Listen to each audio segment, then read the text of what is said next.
Dua rumah toko hangus terbakar di Jalan Abdul Wahab, Syahrini, Samarinda, Kalimantan Timur. Api bermula membakar sebuah rumah makan diduga akibat kompor meledak saat memasak lalu merambat ke bengkel ban mobil. Petugas pemadam kebakaran berjibaku memadamkan api, dan api berhasil dipadamkan 1 jam kemudian. Tidak ada korban jiwa dalam kebakaran ini. Polisi masih menyelidiki penyebab pasti kebakaran. Yang terbakar adalah satu rumah makan, 9 parcikan, dan satu toko ban. Dugaan sementara kami mendapat informasi daripada masyarakat kompor, dan untuk memastikan kami masih menunggu dari pihak berwajib untuk mendalami apa yang terjadi.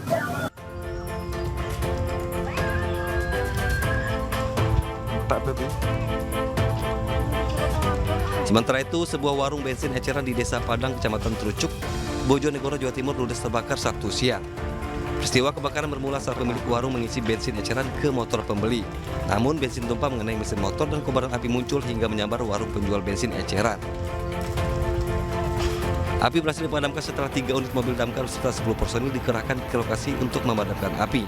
Tidak ada korban jiwa dalam peristiwa ini, namun kerugian ditaksir mencapai sekitar 50 juta rupiah.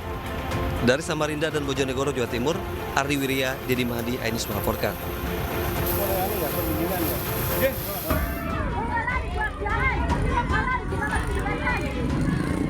Warga desa Banua Simanosor, Naga Juang, Mandailing, Natal, Sumatera Utara, panik usai terjadi kebakaran yang menghanguskan 3 rumah warga. Api langsung berkobar hebat karena sebagian bangunan yang terbakar merupakan bangunan semi permanen. Lambatnya pemadam tiba di lokasi membuat warga tak dapat berbuat banyak untuk memadamkan api. Menurut salah seorang warga yang rumahnya ikut terbakar, asal api dari salah satu rumah yang sebelum kejadian, penghuninya sempat membakar sampah di belakang rumah. Ada yang apa di situ? Yang apa? Yang bakar-bakar? Bakar-bakar, ya sampah ke nanti rumah itu. Oh, jadi yang bakar sampah ini orang rumahnya juga? Nggak tahu, kami nggak nampak orangnya. Cuma api yang nampak. Cuma api yang nampak. Jadi rumah yang terbakar ini rumah kayu apa rumah beton? Rumah kayu sama beton. Tak ada korban jiwa dalam kebakaran ini, namun kerugian ditaksir mencapai ratusan juta rupiah. Dari Mandailing, Natal, Sumatera Utara, Ahmad Hussein Lubis, Ainus melaporkan.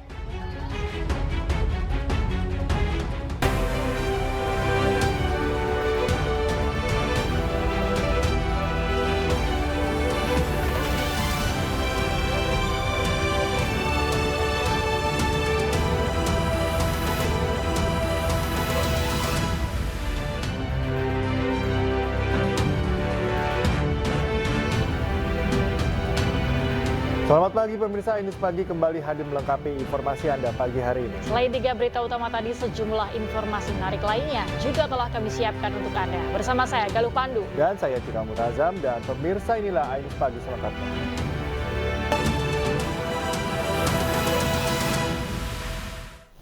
Pemirsa, Gunung Merapi yang berada di perbatasan Yogyakarta dan Jawa Tengah terpantau masih mengeluarkan guguran material vulkanik, semburan lava pijar maupun awan panas. Balai Penyelidikan dan Pengembangan Teknologi Kebencanaan Geologi Yogyakarta mencatat, sejak dini hari hingga Sabtu, Gunung Merapi telah mengeluarkan 7 kali semburan material vulkanik sejauh 1.700 meter dari puncak. Bahkan pada laporan kemarin, Merapi mengalami 115 kali guguran material vulkanik dengan jarak luncur sejauh 1.800 meter mengarah barat daya atau Kali Bebeng. Aktivitas vulkanik yang masih tinggi membuat status Gunung Merapi masih berada di level 3 atau siaga.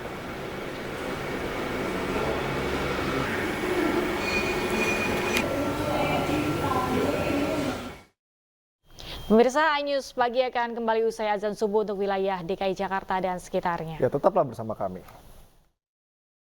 Selamat menunaikan ibadah sholat subuh untuk wilayah Jakarta dan sekitarnya. Anda masih menyaksikan Ainus Pagi. Di KM 60-55 masih.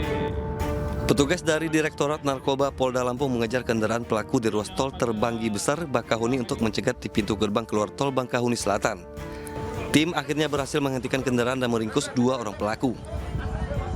Dalam penangkapan ini, polisi mendapati puluhan paket narkotika jenis sabu yang disimpan dalam 3 tas besar di dalam mobil yang dikemudikan 2 pelaku, ARD dan SYF. Pengungkapan berawal dari penangkapan 2 pelaku sebelumnya, SWD MRK, yang bertugas sebagai pemantau kondisi pemeriksaan polisi di area Seaport Interdiction Bakahuni. Polisi lalu melakukan pengembangan dan berhasil menangkap 3 orang lainnya. Lokasi tersebut berhasil diamankan pada saat atau di pintu keluar tol Bakahuni Selatan. Kemudian dilakukan pemeriksaan, penggeledahan, dan ditemukan barang bukti jenis sabu sebanyak kurang lebih 30 kg. Selain menyita 30 kg narkotika sabu-sabu dari tangan para pelaku, disita juga sejumlah ponsel, 3 kendaraan roda 4. Para pelaku ini terancam hukuman mati. Dari Bandar Lampung, Andreas Afandi Ainus melaporkan.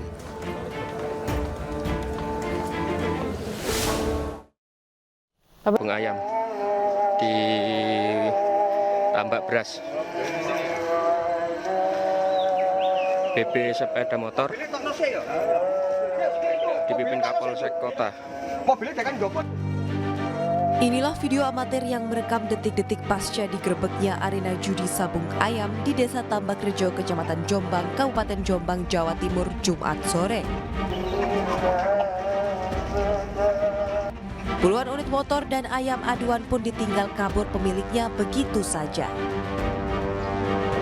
Akibat kejadian ini, polisi berhasil mengamankan 13 pelaku perjudian ayam sabung. Berikut barang buktinya berupa 29 unit sepeda motor dan 32 ekor ayam aduan.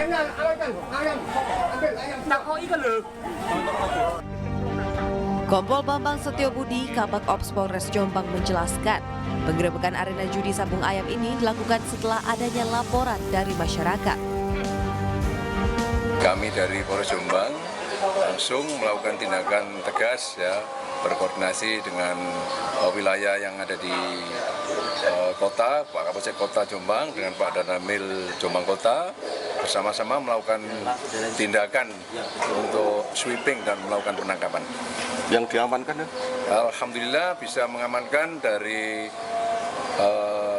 sepeda motornya berjumlah 29, untuk jago ini aduannya sejumlah 32, terus orang yang bisa kita amankan sementara 13. Polisi Polres Jombang saat ini masih memburu puluhan pelaku judi lainnya yang melarikan diri. Dari Jombang, Jawa Timur, Muhtar Bagus, iNews melaporkan.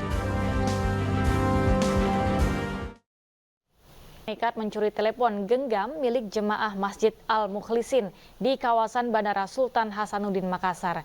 Di Kabupaten Maros, Sulawesi Selatan, pelaku tega mengambil telepon genggam milik korban saat tengah tertidur pulas.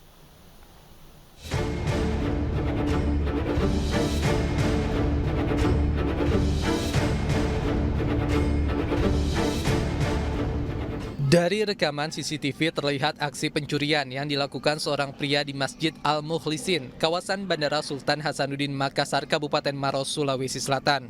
Pelaku nekat mengambil telepon genggam yang tersimpan di lantai saat pemiliknya tengah tertidur pulas. Meski di dalam masjid juga terlihat sejumlah jemaah lainnya yang tengah melaksanakan sholat dan mengaji. Aksi pencurian ini baru diketahui ketika melaporkan kejadian ini ke pihak masjid serta memeriksa rekaman CCTV yang mendapati pelaku seorang diri mencuri ponsel milik korban. Kita buka CCTV-nya, memang ada itu yang di sampingnya itu yang duduk itu yang pergi ambil itu. Kalau dilihat itu anak muda tuh. Kayaknya iya masih muda. Masih laki-laki. Laki-laki agak tinggi. Jadi menyikapi kejadian tersebut, kami dari Polsek Bandara langsung melakukan pengecekan di masjid. Kami mengamankan CCTV dari masjid bandara tersebut. Dan kalau korbannya sendiri gimana? Apakah sudah melapor atau gimana? Jadi untuk korban sampai saat ini belum melapor di Polsek Bandara. Jadi kami juga dari Polsek Bandara langsung melakukan langkah-langkah kepolisian untuk mengungkap adanya pencurian tersebut. Hingga saat ini kepolisian sektor kawasan Bandara Sultan Hasanuddin tengah mengejar pelaku yang telah diketahui identitasnya melalui rekaman CCTV.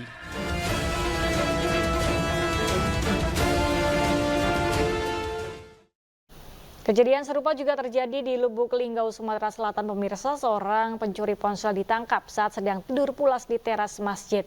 Pelaku tak bisa mengelak karena aksinya terekam kamera pengawas masjid.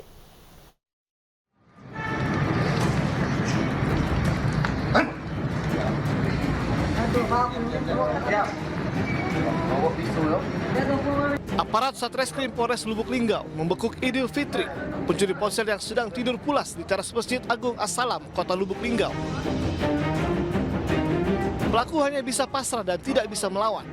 Saat digeledah, ditemukan senjata tajam yang disimpan pelaku di saku celananya. Pelaku pun langsung dibawa ke Polres Lubuk Linggau. Pelaku tidak bisa mengelak lagi lantaran aksinya mencuri ponsel milik jemaah Masjid Agung As-Salam terekam kamera pengawas.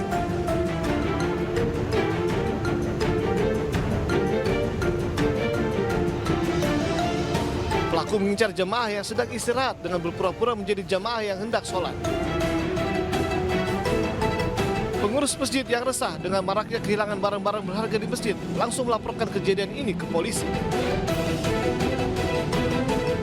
Anggota tim Macan itu ada mengamankan satu orang tersangka, yaitu yang diduga melakukan pencurian di Masjid Agung As-Salam.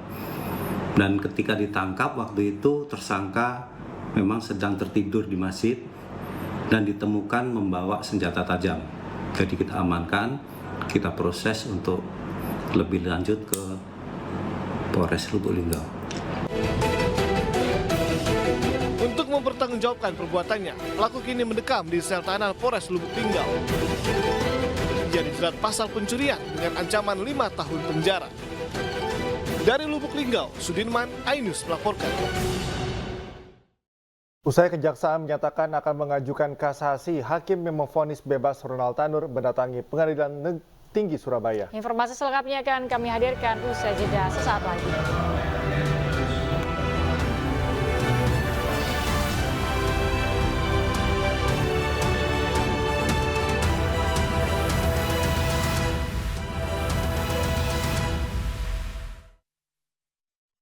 Pemirsa, kuasa hukum Saka Tatal yakin bukti baru atau novum yang diajukan di sidang peninjauan kembali belum pernah ada di persidangan tahun 2016. Sementara itu, pakar hukum pidana menilai bukti foto harus disertakan bukti pendukung agar lebih kuat.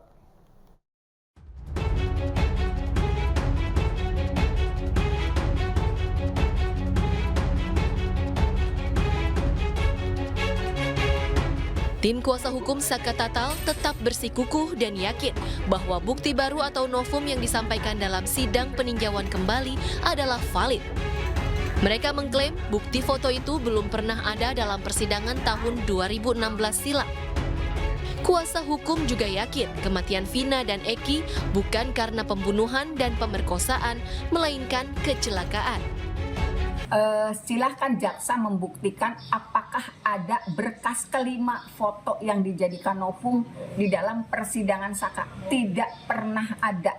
Jangankan di sidang Saka, di sidang dewasa yang punya nomor perkara berbeda, tidak ada foto yang visualnya Vina dan bagian tubuh Vina bagian bawah dan bagian atas itu di dalam berkas 7 terpidana, apalagi di Saka. Jadi kalau misalnya foto yang bagian tubuh bawahnya Vina sudah ada di dalam berkas, jaksa meyakini ada pemerkosaan, hakim meyakini ada pemerkosaan, ya luar biasa. Karena bagian tubuh dalam novum yaitu benar-benar bagian tubuh yang mulus. Vina menggunakan celana dalam, mohon maaf, dan kelihatan dia menggunakan pembalut. Pakar hukum pidana Hipnu Nugroho menilai untuk mendapat kekuatan, setiap bukti foto harus disertakan dengan bukti pendukung lainnya. Karena foto itu harus dibicarakan, foto itu harus dibuktikan, foto itu harus dibunyikan bahwa Saka Tatal tidak pernah ada di tempat. Ini yang penting. Jadi tidak perdebatan fotonya, tapi dikuatkan foto itu dengan bukti-bukti yang lain. Sehingga kalau kita identifikasi seberapa besar PK yang diajukan selama ini, itu keberhasilan ya antara 20-25%.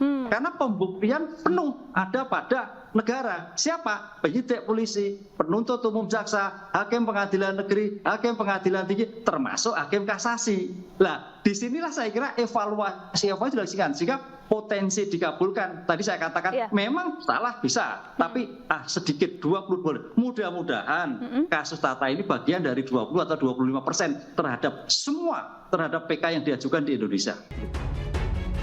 Sebelumnya, pihak termohon yakni Kejaksaan menilai bukti foto yang dilampirkan Saka Tatal bukanlah novum atau bukti baru.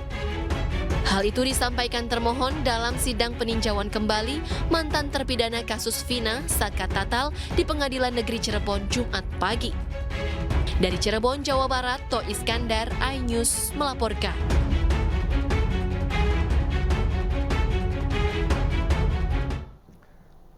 Saka Tatal optimis ia akan memenangkan PK di pengadilan. Ia berharap sidang peninjauan kembali bisa berhasil memulihkan nama baiknya meski telah menjalani hukuman penjara.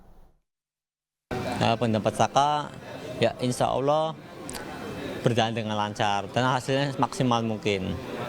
Jadi pendapat Saka ini semoga PK yang Saka ajukan ini jawabannya lebih maksimal mungkin apa yang diharapkan. Jadi Saka juga berterima kasih atas dukungannya buat teman-teman Saka ataupun dari warga Saka. Ada juga dari netizen juga atas dukungannya. Saka berterima kasih atas meluangkan waktunya. Padahal Saka ini tidak pernah mengharapkan kedatangannya. Saka ini benar-benar kaget.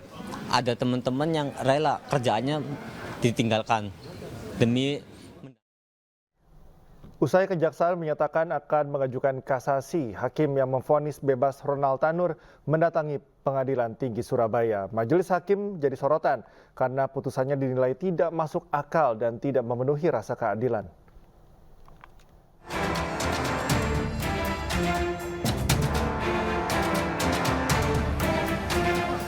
Di tengah sorotan publik, hakim yang memvonis bebas Gregorius Ronald Tanur, Erin Tuah Damanik, mendatangi Pengadilan Tinggi Surabaya, Jawa Timur, Jumat siang. Menurut Damanik, kedatangannya tidak berkaitan dengan putusan bebas Ronald Tanur, melainkan untuk silaturahmi. Humas ya, silakan bicara. Kedatangan jenengan ke PT apa Pak? Dalam rangka apa Pak? Apa dipanggil PT atau terkait ini? Dalam rangka apa Pak? Ya namanya silaturahmi aja. Oh silaturahmi ya Pak ya? Oh ini karena PT itu teman saya satu angkatan. Pak terkait putusan kemarin tuh gimana? Tanya tuh Mas. Oke siap. Buktinya sudah ada dalam pertimbangan itu semua.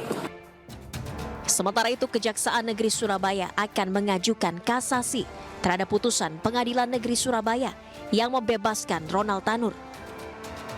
Menurut jaksa, pertimbangan hakim tidak masuk akal. Dalam putusannya, hakim menilai korban Dini Sera Afrianti meninggal dunia bukan karena dianiaya, melainkan kerusakan lambung akibat terlalu banyak mengkonsumsi alkohol. Yang menyatakan bahwa korban kematiannya karena ada luka di sana. Nah sehingga jika misalnya hakim hanya melihat dari sisi bahwa tidak ada saksi yang langsung melihat atau karena pengaruh alkohol, saya kira ini kurang tepat. Ya. Nah kemudian kalau kita lihat secara logika hukumnya dan fakta-fakta yang ada, bahwa pada saat kejadian ini kan antara korban dengan terdakwa itu berada pada waktu dan ruang yang sama. Kemudian ada fakta yang menyatakan percekcokan antara pelaku dan korban. Kemudian korban pelaku melakukan penamparan ya atau pemukulan terhadap korban. Nah, termasuk yang apa yang ditunjukkan oleh CCTV dan visum itu ya. Nah sehingga kalau kita lihat fakta-fakta ini seharusnya hakim melihat ini harus lebih komprehensif.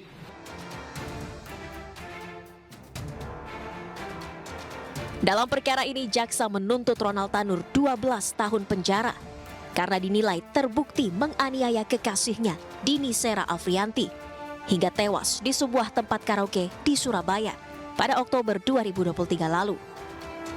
Ronald menganiaya korban dengan botol minuman keras, lalu melindas tubuh korban dengan mobil. Kasus ini menarik perhatian publik, terlebih Ronald Tanur merupakan anak dari mantan anggota DPR Edward Tanur. Tim Liputan iNews melaporkan.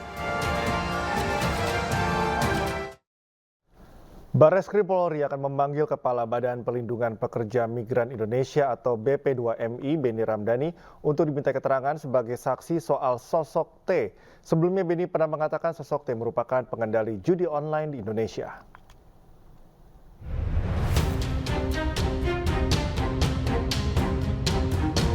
Direktorat Tindak Pidana Umum Barreskrim Polri akan memanggil Kepala Badan Perlindungan Pekerja Migran Indonesia Beni Ramdhani untuk dimintai keterangan sebagai saksi terkait sosok berinisial T yang disebut sebagai pengendali judi online Indonesia. Dalam pengakuannya, sosok inisial T sebagai pengendali judi online mengagetkan banyak pihak, mulai dari Presiden Joko Widodo serta Kapolri Jenderal Listio Sigit Prabowo. Pemanggilan Beni Ramdhani dijadwalkan pada Senin 29 Juli mendatang. Mendasari surat penyelidikan, maka tentunya ada dasarnya. Dasarnya surat penyelidikan adalah laporan informasi, baik itu pertanyaan dari teman-teman media, kemudian sudah beberapa juga ada informasi yang disampaikan oleh teman-teman media. Maka mendasari laporan informasi itu terbitlah surat perintah penyelidikan. Maka langkah-langkah Polri dalam hal ini oleh Barreskrim, Direktorat Tipidum akan melakukan langkah-langkah untuk memanggil, ya, dalam hal ini adalah terhadap saudara Beni Ramdhani yang akan dilakukan proses pemanggilan untuk klarifikasi dan mendalami informasi yang didapat tersebut pada tanggal 29 Juli 2024.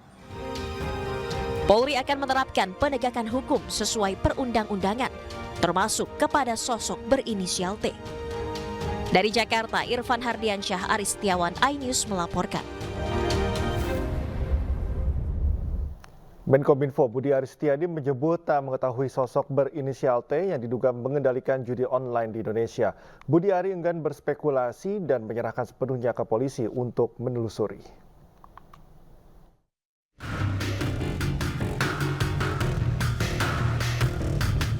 Praktik judi online di tanah air dari tahun ke tahun kian meresahkan. Dalam laporan transaksi mencurigakan yang dirilis PPATK, jumlah perputaran uang judi online hingga tahun 2024 tembus ratusan triliun rupiah. Belakangan berembus kabar bahwa praktik judi online di Indonesia dikendalikan sosok bandar berinisial T yang disebut tak pernah dan tak akan pernah tersentuh hukum. Hal ini disampaikan Kepala Badan Perlindungan dan Pekerja Migran Indonesia Beni Ramdhani. Ia menyebut temuan ini telah disampaikan kepada Presiden Jokowi. Untuk hal ini, saya menyatakan di depan Presiden, Panglima TNI dan Kapolri, sebetulnya sangat mudah untuk menangkap siapa aktor di balik bisnis judi online di Kamboja dan siapa aktor di balik scamming online. Saya cukup menyebut inisialnya T aja paling depan lah. Yang kedua saya nggak perlu sebut. Dan ini saya sebut di depan Presiden. Sementara Menkominfo Budi Aris Setiadi mengaku tak tahu menahu siapa sosok berinisial T yang dimaksud. Ia pun enggan berspekulasi dan menyerahkan penegakan hukum terkait judi online kepada aparat yang berwenang. Kalau tanya inisial di sini, gini loh, kalau tanya inisial, tanya yang buat inisial, jangan tanya kita, emang tebak-tebak buah manggis. Katanya BPKMI sudah melaporkan Pak ke Satgas dan juga ke Presiden Pak. Ya sudah, tanya aja yang membuat pernyataan, tapi siapa buat itu Pak namanya Pak? Saya kalau T, saya masalah T itu kan banyak, ada masa Mayor Teddy. Aduh, Soeharto bukan Pak? Enggak lah, bukan lah. Udahlah, pokoknya kita. Sosok bandar berinisial T ini pun ramai diperbincangkan netizen di jagat maya. Bahkan kata kunci inisial T menjadi trending topik di media sosial X. Tim Liputan iNews melaporkan.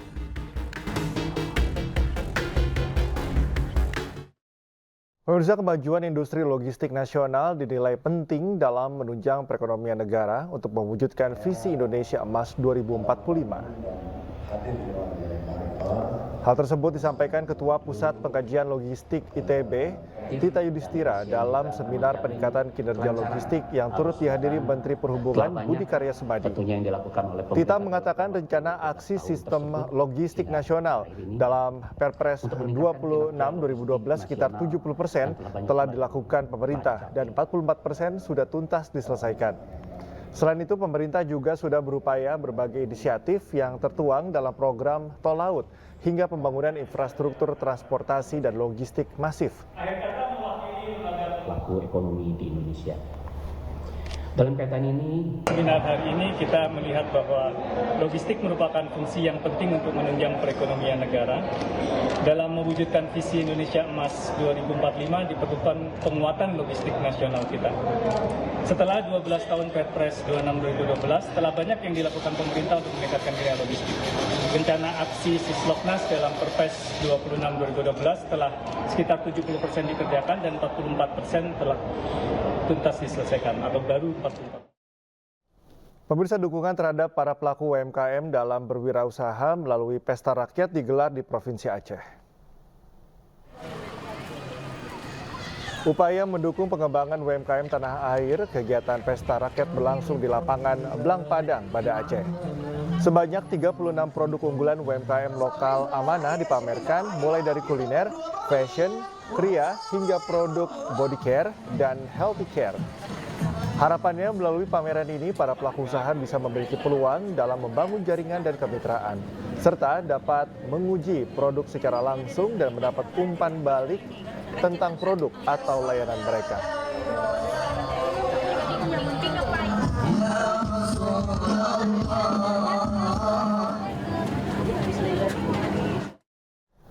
Batik merupakan salah satu warisan budaya Indonesia yang harus dilestarikan. Di Kabupaten Halmahera Tengah, Maluku Utara digelar lomba desain batik daerah bernuansa kearifan lokal dengan ciri khas daerah.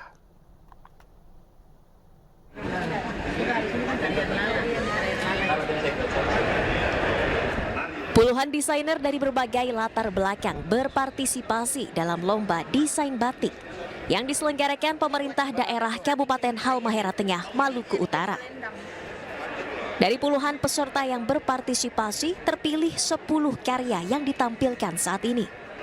Dewan juri memilih yang terbaik sesuai dengan tema untuk menonjolkan ciri khas daerah dan menjadi ikon. Dinas Pariwisata dan Ekonomi Kreatif Halmahera Tengah terus berupaya mendorong kreativitas dan inovasi dalam mengembangkan motif batik khas daerah Halmahera agar menjadi nilai tambah bagi UMKM daerah. Ya, tentunya pemerintah daerah akan menyiapkan penganggaran karena ini memang ada aturan regulasi dari Menteri Dalam Negeri terkait dengan pakaian dinas harian, kemudian ada batik dan ini adalah batik lokal. Melalui lomba desain batik ini tidak hanya unggul secara lokal tetapi juga mampu bersaing di global sehingga bisa meningkatkan daya saing produk batik daerah. Dari Halmahera Tengah, Maluku Utara, Ismail Sangaji, iNews melaporkan. Sebagai negara yang dikenal dengan kehidupan beragama, Indonesia memiliki sejumlah situs wisata religi yang dapat menjadi rujukan untuk berlibur sambil beribadah. Salah satunya di Desa Wisata Religi Lewi Munding, Kecamatan Lewi Munding, Kabupaten Majalengka, Jawa Barat.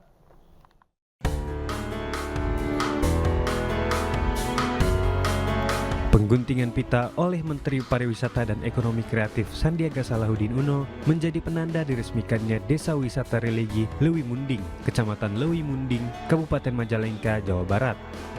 Desa wisata ini merupakan tanah kelahiran salah satu tokoh pendiri Nahdlatul Ulama yang telah dinobatkan sebagai pahlawan nasional, yakni Kiai Haji Abdul Calim. Peresmian Desa Wisata Religi ini akan menarik banyak wisatawan, termasuk nanti akan berdampak terhadap jalur transportasi wisata yang akan lewat ke jalur jalan ini. Maka jalan Lewi Munding ini kita pun juga tadi mengusulkan untuk dijadikan nama dengan nama Jalan Kiai Haji Abdul Calim. Pada kesempatan ini, Sandiaga Uno juga menyempatkan diri berziarah ke makam pahlawan nasional, yakni Kiai Haji Abdul Calim. Dari Majalengka, Jawa Barat, Muhammad Zeni Johadi, iNews melaporkan. Pemirsa, sebuah festival musik besar diselenggarakan di Bekasi, Jawa Barat. Acara tersebut diapresiasi oleh penikmat musik tanah air.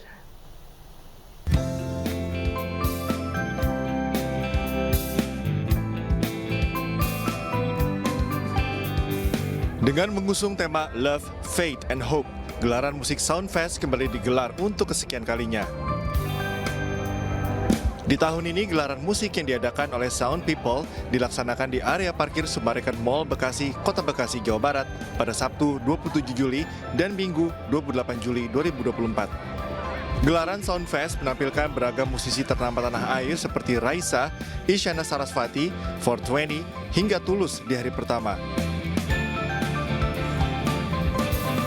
Sedangkan di hari kedua, band ternama Indonesia Dewa 19 featuring Elo dan Firza, serta penyanyi ternama Krisdayanti akan tampil menghibur para pecinta musik di Soundfest 2024. Tahun ini sebenarnya kita lebih pengen bisa mengakomodir semua pihak sih. Kalau tahun lalu kan cenderung cewek banget Soundfest itu. Sekarang kita pengen cewek-cewek yang bawa pacarnya juga pacarnya bisa nonton band-band kesukaan mereka. Jadi yang lebih cowok lah gitu. Jadi kita pengen bisa mengakomodir semuanya. Dan para penonton pun menilai gelaran Soundfest semakin bertambah baik dari tahun ke tahun dengan menampilkan musisi tanah air, baik grup band ataupun penyanyi solo ternama dan yang sedang hits. Untuk tahun ini Soundfest menurut gue makin the best banget deh. Pokoknya salah satu event terbesar musik festival di Bekasi yang wajib dikunjungi sama kaula muda. Tahun ini kalau gue tadi Juicy Lucy waktu siang, cuma panas ya, jadi pakai payung tadi ya. Karena Bekasi kayak Canggu ya. betul. Kalau gue di D1 ini feel koplo sih. Soundfest sebagai salah satu festival musik terbesar di Kota Bekasi yang setiap tahunnya berhasil menghadirkan euforia baru bagi pendengar musik. Soundfest juga masuk ke dalam kalender event pemerintah Kota Bekasi yang tentunya mendapatkan dukungan penuh dari pemerintah dan masyarakat Kota Bekasi. Dari Bekasi, Jawa Barat, Stephen Patinama, iNews melaporkan. Pemirsa, hari terakhir babak penyisihan A-League 9 Ball Open Tournament yang digelar di Harsa Bilyar Serua, Tangerang Selatan berlangsung sengit. Para peserta bersaing untuk melaju ke babak 32 besar.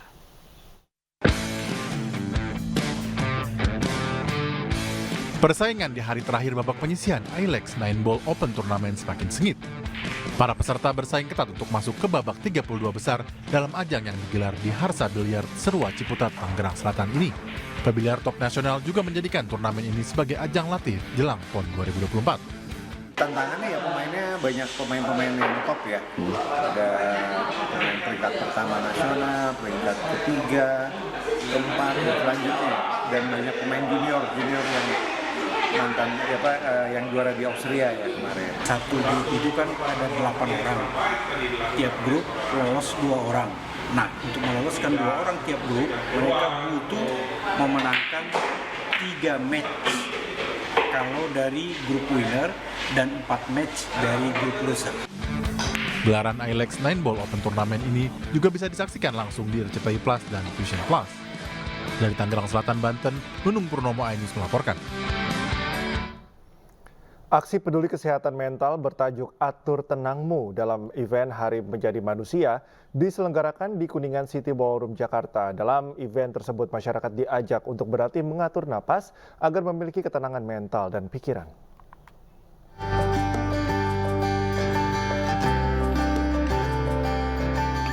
Plosa, salah satu produk minyak angin aromatik, mengajak masyarakat untuk peduli kesehatan mental bertajuk Atur Tenangmu dalam event Hari Menjadi Manusia di Kuningan City Ballroom, Jakarta. Para pengunjung diajarkan berlatih bernapas, menenangkan diri dengan menghirup aromaterapi dari Plosa pada sesi Breathing Exercise Mindfulness.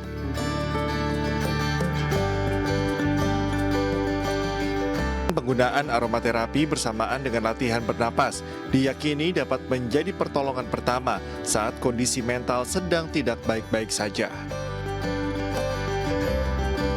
Nah, ketika kita tegang atau ketika kita banyak pikiran gitu ya, mengalami stres yang buruk, pikiran kita kan mengembara kemana-mana gitu ya, sering mencemaskan masa depan atau mungkin galau teringat hal-hal buruk di masa lalu.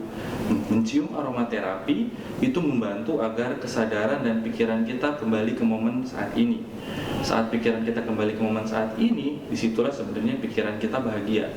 Dan bukankah manusia-manusia yang bahagia mampu bekerja dengan lebih kreatif, produktif, dan inovatif? Dalam mendukung kesehatan mental masyarakat, Plosa mengedepankan aromaterapi 4-in-1 dengan inhaler sebagai solusi yang dapat membantu individu mengelola stres dan menemukan ketenangan. Dari Jakarta, Hadisti Arifah, Firmansyah, iNews melaporkan. Pemirsa, identifikasi kehamilan sejak dini membuat kondisi ibu hamil dan janin dalam kondisi baik. Untuk menunjang hal itu, perlu adanya sebuah klinik dengan fasilitas lengkap dan pelayanan yang prima.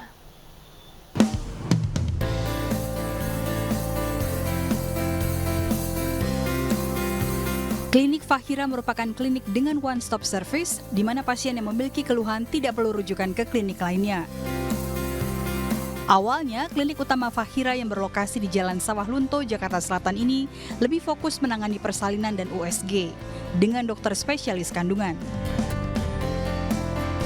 Namun seiring waktu serta kebutuhan dari pasien, klinik Fahira kini juga menyediakan pelayanan lain, seperti pelayanan dokter umum, dokter spesialis penyakit dalam, dokter spesialis anak, hingga dokter kecantikan. Yang paling terkenal, yang mungkin udah lebih lengkap, yang kayak one stop service tuh di sini, yang di klinik Fahira utama Sawah Lunto. Jadi ketika dia bersalin di sini, anaknya nanti bisa kontrol sama dokter anak di kita. Anaknya butuh imunisasi, nanti kita aturkan jadwal imunisasi sama dokter anaknya. Dan kalau misalnya si ibu-ibu misalnya lagi nunggu buat USG, atau misalnya ibu-ibu setelah bersalin yang mengalami perubahan bentuk di wajah, di badan, kita ada klinik yang atau poli yang untuk kecantikannya gitu, yang bisa ngatasin masalah nanti di mukanya atau di badinya. Layanan unggulan dari klinik Fahira adalah USG 4 dimensi. Tarif USG di klinik Fahira ini pun sangat terjangkau. Tidak heran, lebih dari 1.000 pasien setiap bulannya datang untuk USG dan konsultasi kehamilan.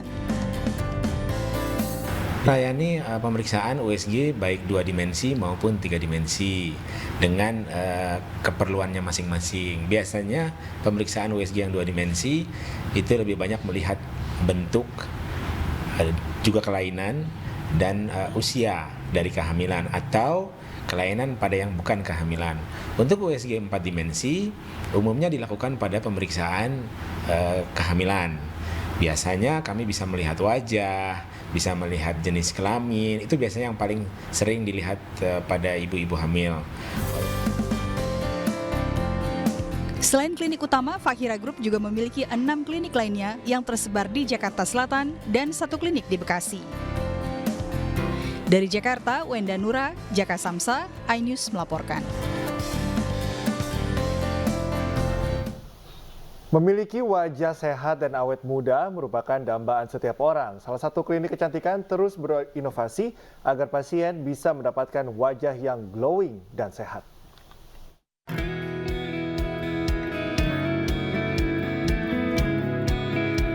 Satu tahun sudah klinik kecantikan New Look Clinic hadir di tanah air.